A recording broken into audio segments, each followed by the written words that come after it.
کتاب کا نام دل دریا سمندر، مصنف واصف علی واصف۔ دعا۔ جس کا خدا پر یقین نہ ہو اس کا دعا پر کیوں یقین ہوگا؟ دعا دراصل ندا ہے، فریاد ہے، مالک کے سامنے التجا ہے، اپنی فانی اور محدود زندگی کی کسی الجھن سے نکلنے کے لیے۔ فریاد کا سلسلہ پیدائش سے ہی شروع ہو جاتا ہے۔ معصوم اور بے شعور بچہ فریاد اور پکار سے زندگی کے سفر کا آغاز کرتا ہے اور اس کے بعد یہ عمل جاری رہتا ہے۔ انسان فریاد کرتا ہی رہتا ہے کسی نہ کسی مشکل سے نجات کے لیے۔ بیمار آدمی جب اللہ کو پکارتا ہے تو وہ اپنی بیماری سے نجات چاہتا ہے، اسے اللہ کے ساتھ دوسری وابستگیاں یاد نہیں رہتی۔ وہ صرف علاج چاہتا ہے، معالج چاہتا ہے، شفا چاہتا ہے۔ غریب کی دعا غریبی سے نجات کے لیے ہوتی ہے۔ محبت کرنے والے اللہ سے محبوب کا قرب مانگتے ہیں۔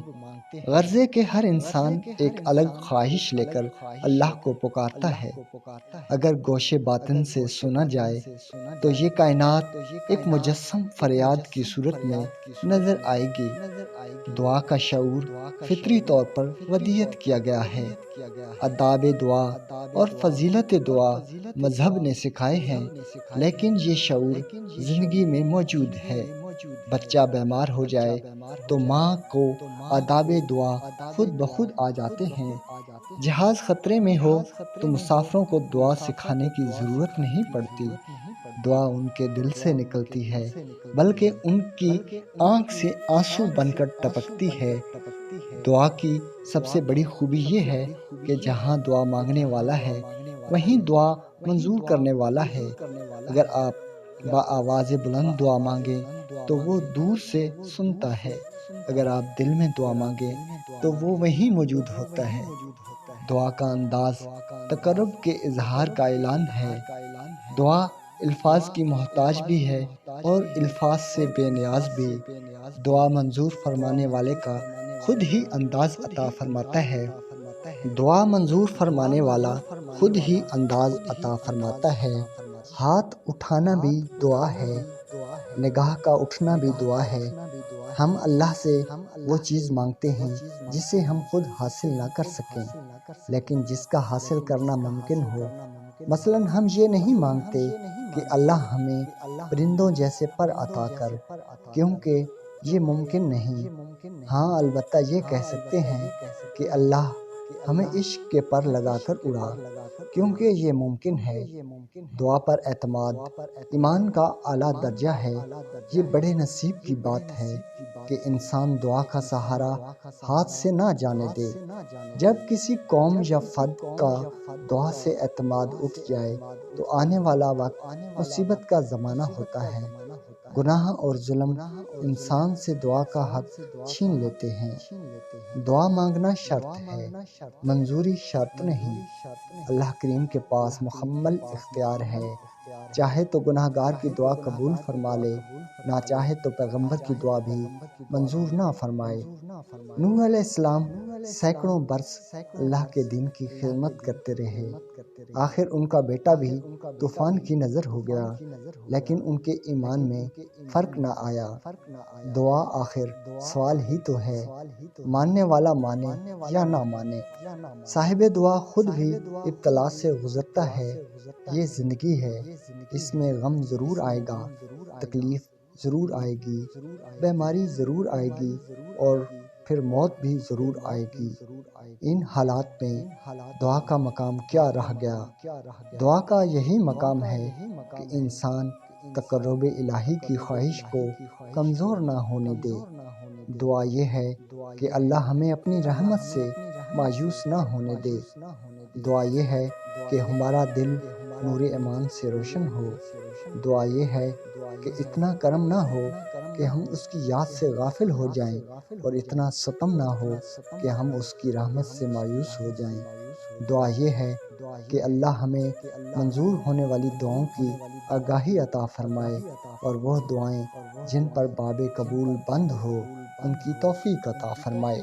انسان اکثر ان چیزوں کو پسند کرتا ہے جو اس کے لیے نقصان دہ ہے، اور اکثر ان چیزوں کو ناپسند کرتا ہے جو اس کے لیے مفید ہے۔ ہم اپنی پسند کی چیزیں مانگتے ہیں، اور جب وہ حاصل نہیں ہوتی تو ہم شور مچاتے ہیں، حالانکہ ان کا حاصل نہ ہونا ہی ہمارے لیے مفید ہے۔ اس لیے ضروری ہے کہ مسنون دعائیں مانگی جائیں۔ ہمیں دعاؤں کی تعلیم دی گئی ہے۔ بچے کے پیدا ہونے سے لے کر میت کے دفن کرنے تک ہر مقام پر دعا کا طریقہ کار بتایا گیا ہے۔ مثلاً معمولی سا واقعہ ہے، آئینہ دیکھنا، اس کے لیے بھی دعا ہے کہ اے اللہ میرے چہرے کی طرح میرے کردار کو بھی خوبصورت بنا۔ روایت ہے کہ ایک دفعہ ایک شخص دعا مانگ رہا تھا، گڑ گڑا کر ایک مقرب فرشتے کا وہاں سے گزر ہوا۔ عابد پہچان گیا کہ فرشتہ ہے، بولا بھائی میری چند دعائیں اللہ میاں کے ہاں پہنچا دو۔ پھر اس نے آرزوئیں گنوانا شروع کی۔ فرشتہ بولا بس میں سمجھ گیا۔ وہ بولا کیا سمجھ گئے ہو؟ ابھی تو بات بھی مکمل نہیں ہوئی۔ فرشتہ نے کہا میں اللہ میاں سے کہہ دوں گا کہ تیرا فلاں بندہ کہہ رہا تھا کہ اے مالک مجھے اپنے علاوہ سب کچھ دے دو۔ بس اتنی سی بات ہے کہ اس کے تقرب کے علاوہ سب کچھ مانگتے رہتے ہیں، اور پھر گلہ کرتے ہیں کہ دعا منظور نہیں ہوتی۔ ہم دوسروں کی تباہی اور ہلاکت کی دعا مانگتے ہیں، کیسے قبول ہو، کیسے منظور ہو؟ دعا سے بلا ٹلتی ہے، زمانہ بدلتا ہے، انسان اپنے اعمال کی عبرت سے بچ سکتا ہے۔ ماں کی دعا دشت ہستی میں سایہ ابر ہے، پیغمبر کی دعا امت کی فلاح ہے، دعا کی افادیت برحق ہے۔ دعا سے حاصل کی ہوئی نعمت کی قدر ایسی کرنی چاہیے جیسے منعم کی۔ دعا منظور ہونے کے بعد شکر ادا کرنا چاہیے کہ اس نے ہماری دعاؤں کو قبول فرمایا۔ یہ اس کا احسان ہے۔ کسی کے احسان کو اپنا حق نہ سمجھ لینا چاہیے۔ نیک آدمی کو چاہیے کہ وہ گناہ گاروں کی بخشش کی دعا کرے۔ جاگنے والے کو چاہیے کہ سونے والے کی فلاح کی دعا کرے۔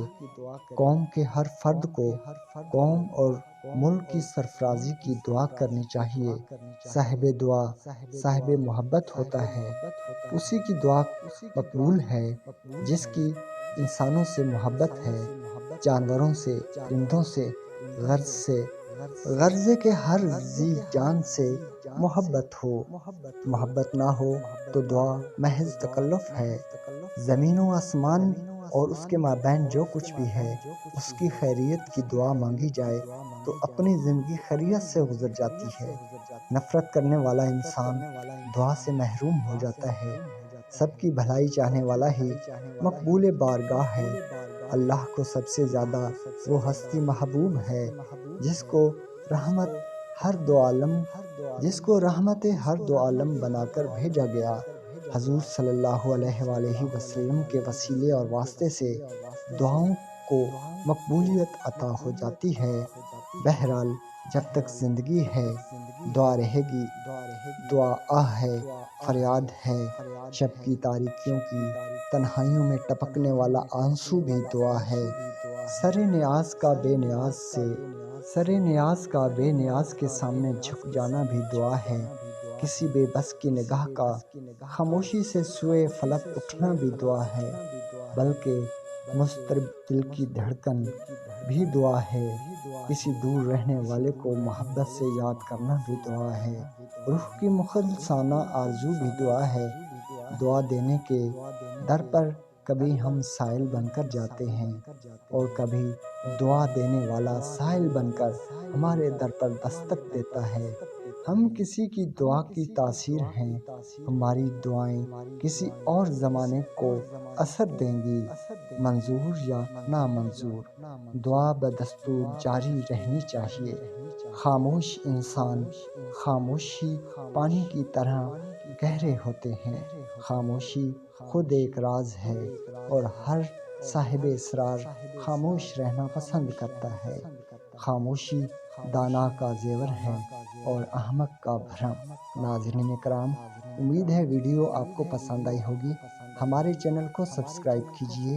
اللہ نگہبان۔